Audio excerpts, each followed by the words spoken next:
Yan, so ito mga kadiskarte, meron tayo dito nga unit na Wrangler.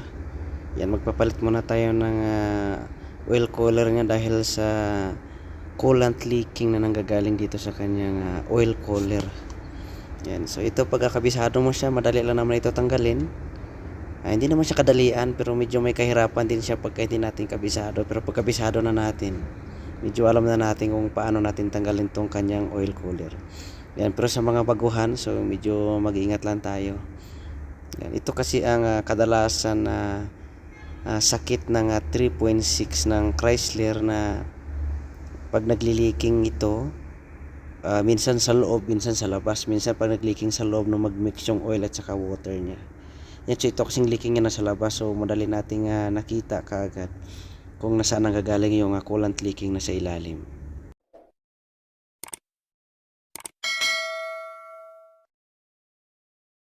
Yan yung ayan yung leaking niya nang gagaling. Ito kasi tubig to. Ayan, tubig. Saka ito. Ito naman dalawa langis. Kaya pagka nasira din tong cooler, pwede rin maghalo yung tubig langis doon sa loob ng makina.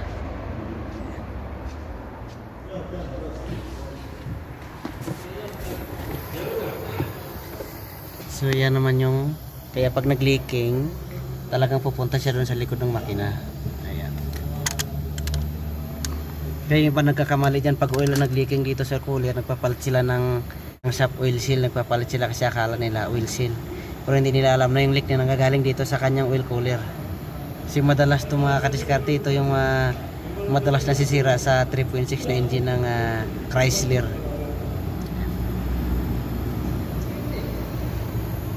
So linisin na lang natin, ilagay natin yung bago.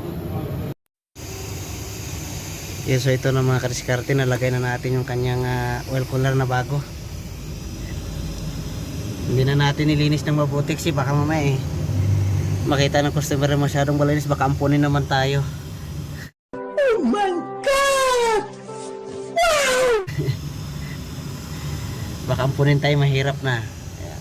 So nailagay naman natin ng maayos na yan. Pagkatapos natin kabit, siyempre testing natin mamaya, baka minsan kasi may mga parts na mga defective, so check natin din mamaya. Nailagay na rin natin yung adapter ng intake manifold.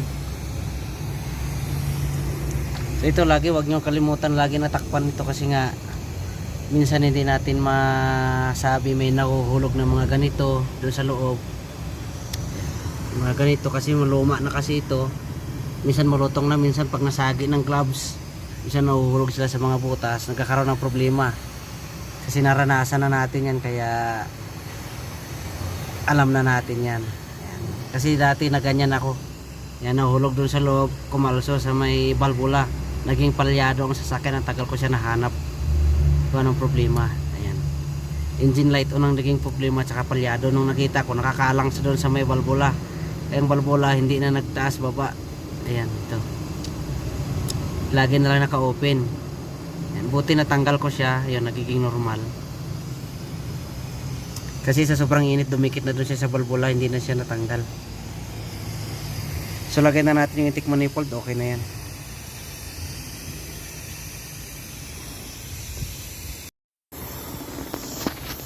So, yun na.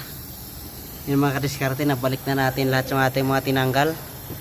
Ayan, so make sure nyo lang mga kadiskarte, pag nagbalik kayo ng mga connector, ng mga injector, kanyang ignition coil, kailangan nakalagay ng maayos kasi once na may nagka-problema doon, babaklasin nyo kasi uli yan para may balik nyo. Kaya talagang kailangan sigurado tayo dyan.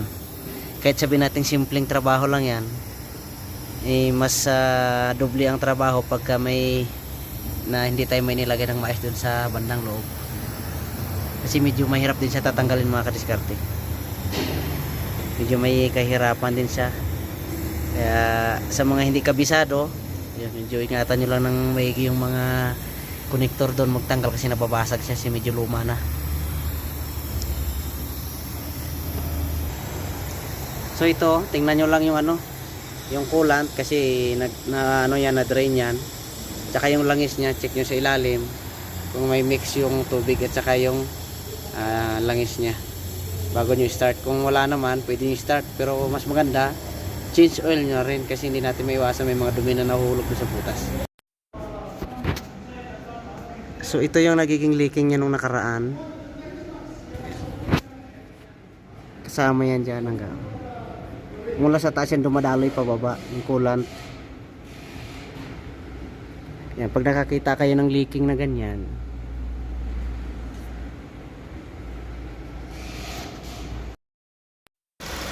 yan, so umaandar na. Huwag nyo kalimutan na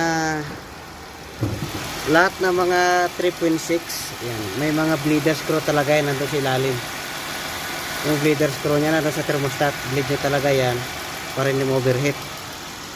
Kasi minsan hindi nila biniblid pagkatapos lagay tubig, andar na kayo nag-overheat. Marami beses na nangyayari dito.